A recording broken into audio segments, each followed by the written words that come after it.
Bonjour mes chers compatriotes, bandeko na ngai ba congolais, bisika nyonso bozali, eza bino la voix du Kivu, la voix des sans voix toujours au service du peuple. Lelo tozali mokolo ya le 12 juillet 2022, tozo kolobela bino précisément dans le moyen plateau du territoire de Fizi, Uvira et Mwenga. Bandeko na ngai na ye pona yebisa bino makambo oyo ya mutumba oyo likaki na Mugeti na kati ya groupement ya Bijombo dans le territoire d'Uvira, précisément dans la province du Sud Kivu. Oyo nayebisaki bino ke eza bitumba entre Barwandais, nayebisaki bino ke non Barwandais babundaki bango na bango, donc les Tutsi, mais et puis nayebisaki bino ke tokokota na se ya mai, la voix de Kivu tokotaka na se ya mai mpona kokende koluka information toyeba eza nini, pourquoi babundaki, nini eyelaki bango mpo babunda.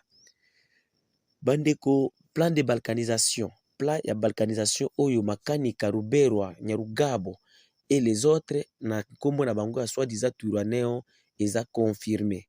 Et je vous dis ça, même ba service de sécurité en mboka na biso eza déjà na confirmation wana. No farde ici baza déjà na confirmation wana. David aza moko ya bakonzi oyo ya Banyarwanda oyo bazo komibenga Twirwaneho, mouvement na bango ezaki na kati ya Twirwaneho bazo komibenga El Shabab. David alongwe epa bandeko na ye alobi ke amoni plan ya balkanisation oyo bazo salela bazo kolinga ba concrétiser et kosala bango nyonso bakufa pamba parce que bazo kokate ou bien bazo kokoma te na point oyo bazo koluka ya balkanisation ya mboka na biso. Alors balobi David alobi boye parce que David tango ayebisaki bandeko na ye batika makambo ya oyo plan na bango balkanisation, batika pe coalition na bango bazosala na M23, communication bazosala na M23 po bakongolais bamoni ke bakongolais nyonso batelemi avec position wana jamais bakokoma bakokoma te na point oyo bazolinga bakende te parce que parmi 100 millions de Congolais nyonso eboyi ba plan wana ya balkanisation, eboyi pe mouvement moteur na bango oyo M23. Alors nde David akonseyaki se matama Nyamusaraba na nani na oyo nani Mitabu na Makanika akonseye bango ke totika na politique oyo ya bamoisi Nyarugabo na Bazarias Ruberwa bazo kokosa biso ke makambo ya balkanisation bakopesa biso tout pour que tozwa mboka na kati ya Congo, donc tozwa état dans un état na moni ke tokokoka te tokokoma na pointe totala comment ko se réconcilier et pas ba congolais makambo oyo ya balkanisation totika yango. Oyo nde aza David abanda koloba bongo azo koyebisa bandeko na ye. David nde babengaka El Shabab, nde moto atalaka mouvement na bango bazo kobenga El Shabab, aza jeune moko ya nzoto mike boy.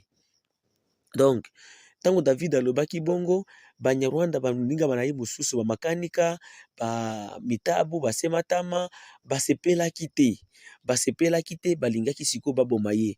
Nde David pe azalaki déjà na groupe na ye au sein ya mouvement na bango wana ya soi-disant Twirwaneho, donc to mibatela zoka nde bazo mibatela pona ko balkaniser mboka ba Congolais. Ba Congolais bolanda nga bien, soki ozwi message oyo tinda yango tina ba service de sécurité ya mboka Kinshasa ye bakija ke non David oyo aza déjà na maboko ya FARDC koto ya est aza muto ya komema na Kinshasa et puis eza teke bomema ye na état major ya chef d'état major ya première zone de défense kuna esika ba David Rubasira bazali banani ba Maliki bazali Banyarwanda bakoboma ye. Soki eza kosambisa ye bomema ye devant le président de la République ayoka makambo ezo kosala bazo ko planifier koto oyo pona ko balkaniser mboka ba Twirwaneho oyo ba Makanika bagumino et comment ils sont soutenus par les Azarias Ruberwa et les Moïse Nyarugabo qui sont à Kinshasa.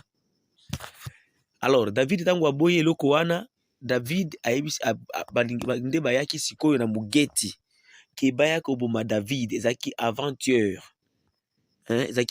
le 10 dimanche baye ke baya koboma David tango balinga ba koboma David pe akutani azana ba element na ye babundi wana déjà aserandaki déjà na kati ya maboko ya FARDC. Nde FARDC esalaki défense po baboma ye te, il faut nanu basambisa ye bazwa ba information nyonso ba information ezobisa bino awa. Ce ne sont pas, je ne peux pas les appeler secrets d'état parce qu'ils ont complot contre le Congo. Et ça mérite d'être dévoilé. Il faut chaque Congolais que les Gumino Turwaneo, dirigé par Makanika, Mitabu, Sematama, Adas Ruberwa, Nyarugabo et d'autres et plusieurs autres dirigeants au sein des FARDC, Bazali Kokasala Makamba plan balkanisation. Même les Masunzu et les autres, ils sont dans ces plans-là. Alors, Monsieur le Président de la République, mes chers frères congolais, totalement, attention, attention. À l'heure où je vous dis, David il est quelque part avec nos frères de Sénakoki kopé sa place à Zate pour Banyarwanda bazoni ngababo maye. Lelo c'était prévu akoma na mboka usituza na kati, mais akomaki lelo te na buto ebité na buto peut-être ou bien parce qu'il a déjà commis buto peut-être, mais il est quelque part gardé par nos frères d'ici. Vous nos frères d'ici, David akufate. David akufate. Bokomisa David ti bosambwisa ye devant peuple congolais. Ceux qui na RTNC ndenge banda ko sala biso ba projet na bino ba préfabriquer le dossier préfabriqué de 100 jours, de 100 jours, boy sala la biso eloko wana. Mboka balkanisation mboka tozo ko bisa bino eza ya solo. Alors, les problèmes que vous avez vous mes chers compatriotes, nous les Congolais, soki toyebisi bino banyarwanda oyo baza te mpona bonheur na biso bozo koloba message de haine.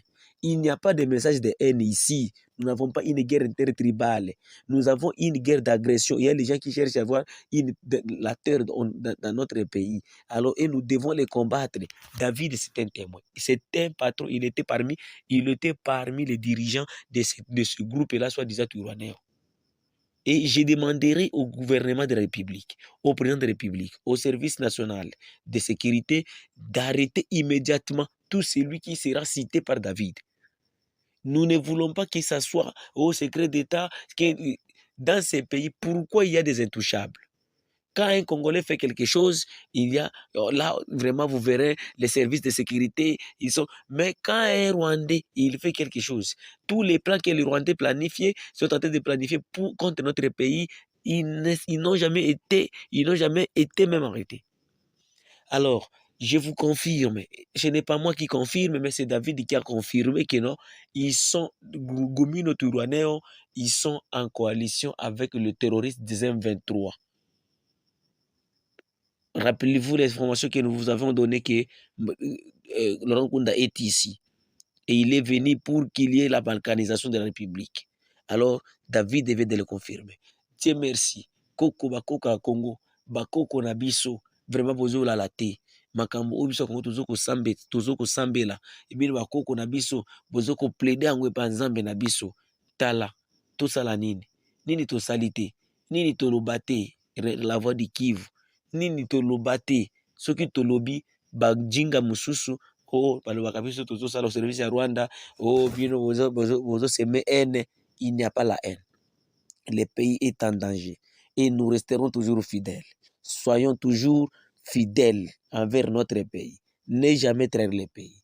Vraiment, notre pays le saku et pas les militaires na biso ba défendre qui David dimanche ou Rwanda David c'est un outil pour voir kobasalaki yango tout pour que babimisa ye aya kopesa biso secret wana nde toza nango besoin.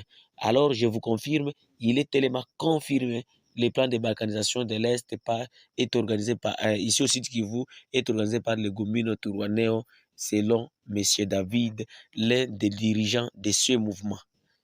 Par DC et kopesa biso ba détail ebele, mais la voix de Kivu na kei mususu na kei musika te na koti zuna kati ya muzindo ya mai na koyebela bino lisusu alobaki nini, asalaki nini, ezalaki nde nini, esi même la probabilité na osala tuna kutana na ye miso na miso na enregistré ye na yebisa ye David yebisa ba Congolais bien okomi héros pa Banyarwanda.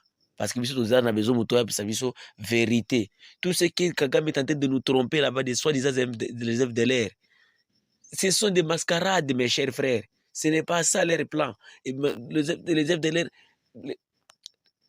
la génocide du Rwanda, ça a été en 1994, au mois d'avril. Je vois moi, il y a 10 ans à Rwanda. À combien d'années? À 38 ans, non? Donc, tu vas FDR ou Ebele, tu vas innocent. jua sikoyo baoyo bamassacrere wana soki bagénocidaire wana baoyo bazalaki na 30 aza na 60 ndani aza koko aosala nini? Alors distraction sur distraction kaka bazoloba biso nango. Soki olingi ocontacte biso bandeko na ngai eza plus 243 85 88 08 330.